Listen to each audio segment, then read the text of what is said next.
Sa video na ito, ituturo ko sa inyo paano mag-request ng refund once nag-auto-deduct si Google Play ng pera sa inyo. Sa GCash man yan, Maya Wallet, or kahit saang bank pa yan. Let's go! Para makapag-request ka ng refund ng pera mo from Google Play, Step 1, kailangan mo munang i-cancel ang iyong subscription sa app na nag-auto-deduct sa'yo. Tanong, paano mag-cancel ng subscription? To cancel your subscription, open your phone, then locate and open your Play Store app. Once nabuksan na ninyo ang Play Store, mapupunta kayo dito. Sa upper right corner, makikita ninyo ang profile picture ninyo. Pindutin mo lang yan at makikita mo ito. Once napunta ka na dito, locate and pindutin mo ang Payment and Subscriptions. Dito sa Payment and Subscriptions, click Subscriptions. In Subscriptions, makikita mo ang mga active subscriptions mo. Click the subscription na nag-auto-deduct ng pera mo. Then, click Cancel Subscription. Pumili ng reason why you want to cancel your subscription. Kapag nakapili ka na, click Continue, then Cancel Subscription to confirm. Then, it will load. After mag-loading, automatically mag-cancel ang subscription mo. After that, click this arrow at babalik ka dito kung saan makikita mo na talagang canceled na ang subscription na nag-auto-deduct sa'yo. Note pala, itong balance na subscription ko ang nag-auto-deduct sa akin. Tinuro ko lang sa inyo kanina kung paano mag-cancel ng subscription for the first step. Now that successful na natin na-cancel ang subscription na nag-auto-deduct sa inyo, let us proceed na sa step 2. Mag-request tayo ng refund from Google Play. Tanong, paano mag-request ng refund? To ask refund, go to your Google search engine, then make sure ginagamit niyo ang tamang email. Tamang email means dapat ang email na nakalagin sa Google account niyo ay ang email kung saan nakalink ang subscription niyo sa app. Yung email ba na ginamit niyo kanina sa pag-cancel ng subscription.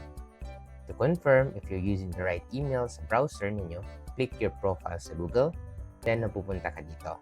Then sa taas ng profile, makikita mo if nag-match ba ang email na nakalagin sa Google Play Store at sa browser mo. If hindi nag-match, sa baba ng profile, you can switch or log in the correct email. By tapping this down arrow, makikita mo ang various email na nakalagin sa device mo. Piliin mo lang ang akmang email na nakasubscribe sa app na nag-auto-deduct sa'yo. Pero if one stamp naman ang email na nakalagin sa browser mo, tap this exit button at bumalik sa Google search engine mo. Then, dito sa Google search engine, search mo Google Play Store Refund at magpupunta kayo dito. Tap Request your Google Play Refund. Dito sa Request your Google Play Refund page, click mo lang yung Continue. Tap Confirm, then napupunta ka dito sa Select Purchase. At hanapin mo ang purchase na nag-auto-deduct sa'yo na walang pahintulot. If hindi mo mahanap, scroll down ka lang hanggang makita mo.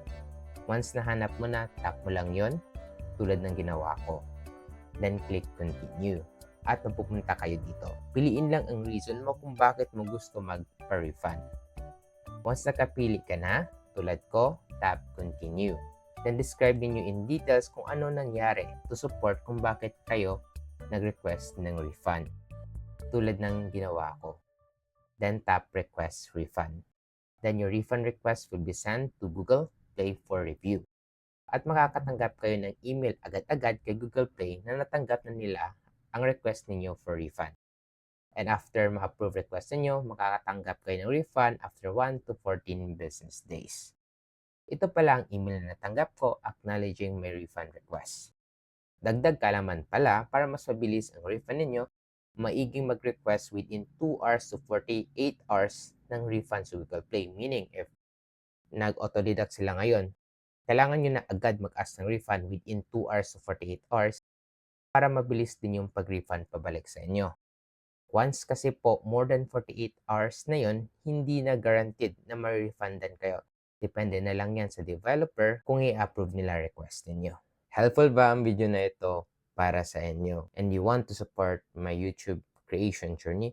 Kung ganon, be my channel member by clicking the join icon below. So if you want more videos like this, also please like and subscribe. Yun lang. See you in my next video. Let's go.